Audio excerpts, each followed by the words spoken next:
Iron heart को ignore करते हुए आज हम बात करेंगे आरडीजे का आयरन मैन एंड गेम के टाइम पॉइंट के बाद भी जिंदा है एक ऐसे टाइम लाइन के बारे में जिसे हम देख के भी इग्नोर करते हैं। हो सकता है यहाँ सारे अवेंजर्स अपने प्राइम फॉर्म में है, हल्क चुका नहीं है, वर्ल्ड वॉर हल्क बन चुका है, कैप्टन बुढ़ा नहीं है, थॉर की एक आंख नहीं है, ऊपर से थैनोस तो है ही नहीं। तो फिर थैनोस की जगह बिग बैड कौन होगा? तुम सोच नहीं सकते ये टाइमलाइन कितनी ऑसम हो सकती है। सोचो ही मत, मैं बताऊंगा ना। Welcome to रोव्यू।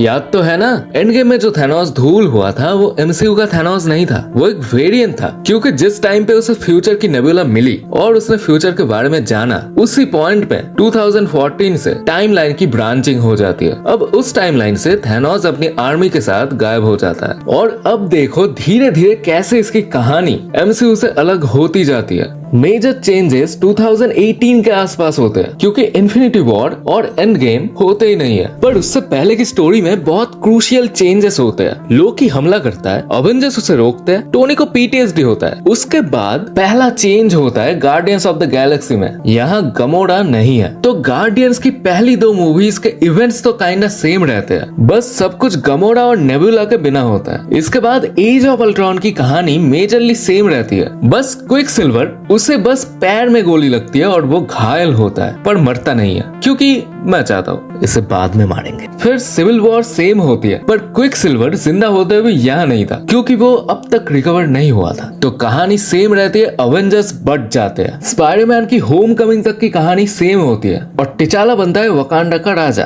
और भी लोग जैसे Antman, Doctor Strange, Black Widow, इन सब की एटलीस्ट ओरिजिन एमसीयू जैसी ही होती है। Meanwhile Thor, Heimdall, Loki, Valkyrie, Hulk सारे असगार्डियंस के साथ रैग्नारॉक के इवेंट्स के बाद पृथ्वी आ रहे होते हैं। यहाँ से मेन अलग स्टोरी स्टार्ट होती है। थैनोस आके इनको नहीं पेलता, तो हल्क सकार वाले बैडएस रूप में ही रहता है और ये लोग सीधा पृथ्वी आ जाते हैं। यहाँ टॉसबर्ग नॉर्वे में नया असगार्ड बनाते हैं, पर अब थॉर थोड़ा थक चुका था, उसे चाहिए था एक ब्रेक। तो इस टाइमलाइन में वो लोकी को नए असगार्ड का राजा बनाता है। लोकी तब तक सुधर चुका था, हम सब जानते ही है। थॉर अपने नए आउटफिट में प्योर ब्लैक कॉस्ट्यूम और एक रेड केप में होता है और एक आई पैच भी लगा लेता है क्योंकि इस बार उसे रॉकेट से नई आंख नहीं मिलती। अब थॉर अकेले जाता है एक जर्नी में, एक पर्पस ढूंढने, और उसे मिलता भी है। उसे पता चलता है कि चारों तरफ बहुत गॉड्स मरने लगे हैं और सिर्फ मर नहीं रहे, उनका बहुत बुरी तरह से खून हो रहा है। अब इस अननोन थ्रेट से लड़ने के लिए थॉर को चाहिए था एक हथियार, तो अब वो जाता है निरविलर। यहाँ सारे डॉब्स की कंडीशन सही रहती है क्योंकि थैनोस ने आके इनकी नहीं मारी। वो थॉर को बना के देते हैं स्टॉर्मब्रेकर, पर इस बार असली वाला, ग्रूट के हाथ वाला नहीं, मेटल हैंडल वाला। अब थॉर पे कुछ देर बाद आते हैं। साइमल्टेनियसली अर्थ पे एंटमैन एंड द वास्प के इवेंट्स हो जाते हैं, पर लास्ट में हैंक, होप, जैनेट धूल नहीं बनते, तो स्कॉट ट्रैप नहीं होता। पर इसके पोस्ट क्रेडिट टाइप के सीन में बहुत बड़ा ट्विस्ट आता है। स्कॉट को एक फोन आता है उसके दोस्त लुइस का, बोलता है भाई बढ़िया माल मिला है, आजा दिखाता हूँ। स्कॉट उसके घर जाता है और ये बोलते बोलते घुस के दरवाजा खोलता है कि साले कितनी बार बोला है ये सब मत किया कर, ये सब छोड़ के अच्छे रास्ते पे चल, वहाँ पैसे और इज्जत दोनों है, पैसे थोड़े कम है शायद। पर ओ माय गॉड, ये क्या लाया तू? वो देखता है लुइस दांत निकाल के खड़ा हुआ है और उसके हाथ में एक अल्ट्रॉन बॉट का सर है। लुइस बोलता है फट गई ना, बहुत पैसे मिलेंगे इसके। उसी वक्त वो सर एक्टिवेट होता है और बोलता है टॉनी को मेरा हाई कहना, जल्दी मिलते हैं। इसी पॉइंट में मूवी खत्म और यही से स्टार्ट होती है अगली बड़ी Avengers story, Avengers age of Ultron. Scott बोलता है तूने इसे ऑन क्यों किया, पता है कितना डेंजरस है? लुइस बोलता है भाई जो भी कुछ हुआ ऑटोमेटिक हुआ और अगर मैंने कुछ किया है तो सिर्फ एक चीज, मेरी खुद की पैंट गीली। अगले दिन स्कॉट जाता है अवेंजर्स कंपाउंड में जहाँ iron man, Hulk, happy, rowdy ये लोग रहते हैं। वो सीसीटीवी में देखते हैं कि स्कॉट नंगा नाच कर रहा है, पर क्योंकि स्कॉट कैप्टन की टीम में था टॉनी भाव नहीं देता, तो फिर स्कॉट अपने बैग से अल्ट्रॉन का सिर निकालता है। वो देख के सबकी फट जाती है। सब जानने के बाद टोनी रियलाइज करता है कि अल्ट्रॉन वापस आ चुका है और उसका कुछ तो बड़ा प्लान है। सबसे पहले तो वो अपने फर्स्ट नैनोटेक सूट से सारे कनेक्शन काट देता है और पूरा आइसोलेट कर लेता है। और क्योंकि उसे खतरे का अंदाजा भरपूर था, ब्रूस के बोलने के बाद वो स्टीव को कॉल कर ही देता है और इस इस बार सारे सुपर हीरोज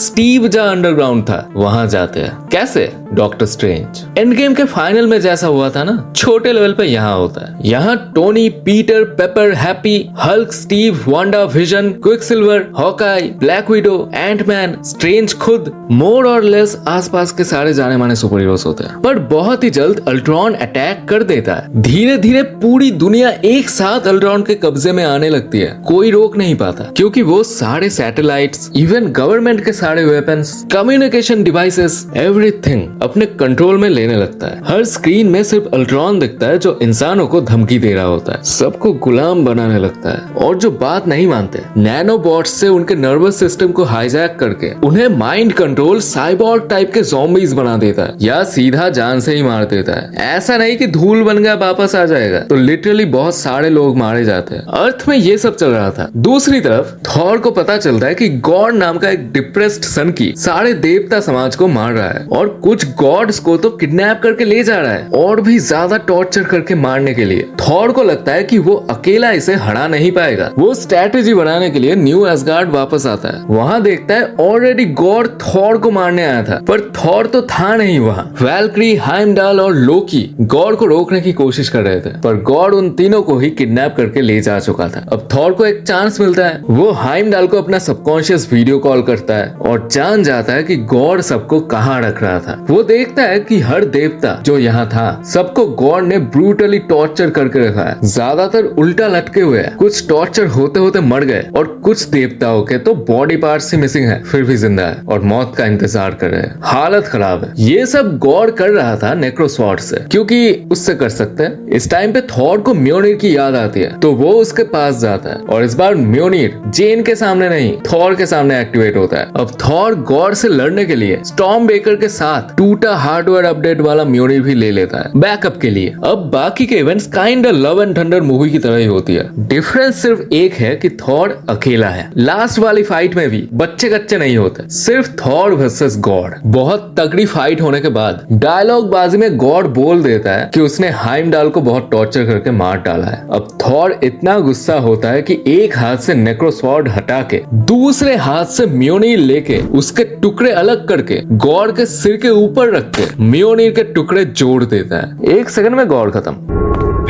तब तक इटर्निटी का रास्ता खुल चुका था और इस बार थॉर अकेला था वहां और उसके सामने नेक्रोसॉर्ड पड़ा हुआ था। तो इस बार थॉर मांगता है इटर्निटी से कि इस शापित नेक्रोसॉर्ड को वहीं भेज दो जहां से ये आया है। थॉर नहीं चाहता था कि ये गलत हाथों में पड़े, पर एक्चुअली वो नेक्रोसॉर्ड अब जा चुका था नल के पास। अब इस तरफ अर्थ पे अवेंजर्स जहां थे वहां कोई भी टेक यूज नहीं कर पा रहा था। जिनका मैंडेटरी था like Spiderman, war machine, even falcon, उनका भी टोनी अपने वाले की तरह आइसोलेशन कर देता है। पर सबसे बड़ी प्रॉब्लम हो जाती है इलेक्ट्रिसिटी। बिजली की कमी होने लगती है और चार्ज कहीं कर नहीं सकते थे। अब इनको थॉर की याद आती है। तब तक थॉर खुद से ही गॉड को निपटा के लोकी और वैल्क्री को लेके न्यू एसगार्ड आ चुका होता है और तब उसे पहली बार पता चलता है कि उसके एब्सेंस में अर्थ में क्या कुछ हो चुका है। टीवी स्क्रीन्स में देखता है कि अल्ट्रॉन अपना दबदबा दिखा रहा है। अवेंजर्स कंपाउंड भी तबाह कर चुका है। वो चाहता है बाकी अवेंजर्स के साथ कांटेक्ट करना, पर कम्युनिकेशन थी बंद। वो जानता ही नहीं कि कहाँ है सब। तभी उसके पीछे एक पोर्टल खुलता है। अब थॉर, लोकी, वैल्क्री, कॉर्ग ये सभी उस अंडरग्राउंड बेस में चले आते हैं। बिजली की कमी तो पूरी हुई एटलीस्ट अब। अच्छा, एक बात याद रखना,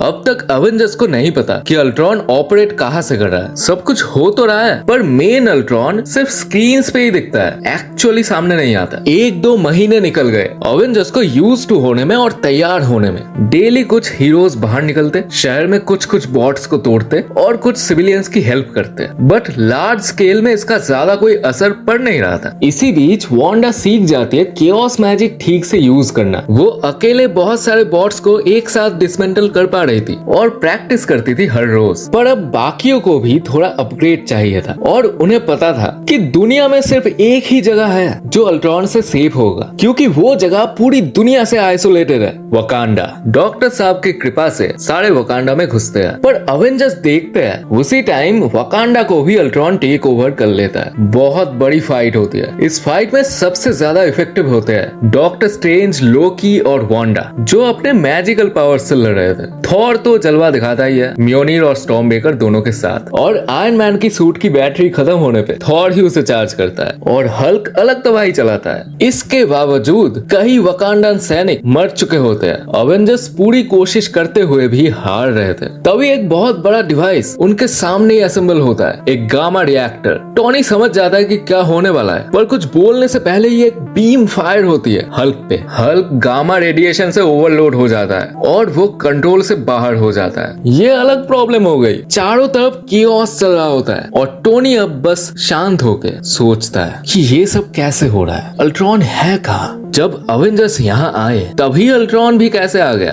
तभी उसे क्लिक होता है और वो कामली बोलता है, विजन, सारे सुनो, विजन में ही अल्ट्रॉन है, विजन ही अल्ट्रॉन है। और वो सही था। अल्ट्रॉन कभी पूरी तरह गया ही नहीं था, वो डीपली विजन के अंदर ही था और वेट कर रहा था परफेक्ट टाइम का।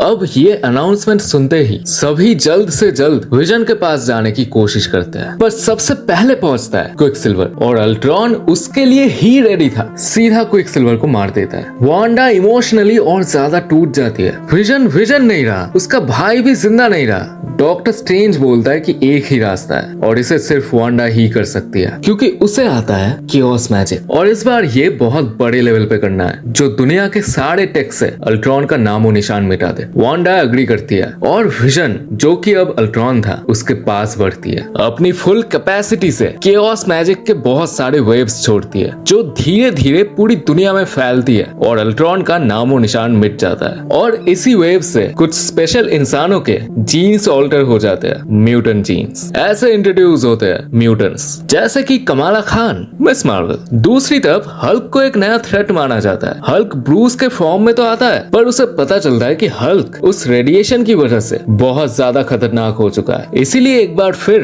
ब्रूस खुद को खतरा मान के शिकार चला जाता है और वहाँ हल्क की लाइफ जीने लगता है। अपना काम करने के बाद हार्ट ब्रोकन वांडा चली जाती है वेस्ट व्यू की तरफ और वांडा विजन सीरीज की स्टोरी सेम चलती है, पर लास्ट में वांडा डार्क होल नहीं पड़ती। वो पहले अपने ही यूनिवर्स में बिली और टॉमी को ढूंढती है और उसे मिल भी जाते हैं, क्योंकि एज वी नो उनकी आत्मा दूसरे किसी के डेड बॉडी में ट्रांसफर हो चुकी थी। शांग-ची और एटर्नल्स की स्टोरी सेम होती है और मिस मार्वल की सीरीज भी होगी, क्योंकि मैं चाहता हूँ, पर उसके बाद एमसीयू जैसे दी मार्वल्स मूवी नहीं होगी। मिस मार्वल के पोस्ट क्रेडिट टाइप के सीन में एक अंधेरी जगह में कमाला से कोई बोलेगा, मिस मार्वल, क्या तुम अवेंजर्स के बाद दुनिया की best super hero team join करना चाहोगी? कमाला पूछेगी, कितने लोग हैं टीम में और तुम हो कौन? चेहरे पे लाइट पड़ती है तो ये था पीटर पार्कर और वो बोलता है, फिलहाल तुम्हें मिला के हम दो लोग। अब स्पाइडरमैन फार फ्रॉम होम वाली स्टोरी आएगी, पर बहुत अलग होगी। टोनी जिंदा है तो मिस्टीरियो के मैटर में पीटर की हेल्प टोनी भी करेगा। और दूसरी तरफ नल को नेक्रोसॉर्ड मिलते ही वो सिम्बियोट्स के पीछे पड़ गया था, तो उससे डर के सिम्बियोट्स पूरे यूनिवर्स में फैल चुके थे और वेनम आ जाता है अर्थ में। और फार फ्रॉम होम के क्लाइमैक्स से पहले स्पाइडरमैन के साथ वेनम की बॉन्डिंग होती है। फिर टोनी और पीटर मिलके मिस्टीरियो को हराते हैं। आइडेंटिटी रिवील नहीं होती। पोस्ट क्रेडिट टाइप के सीन में पीटर टोनी को बोलता है कि सर जी,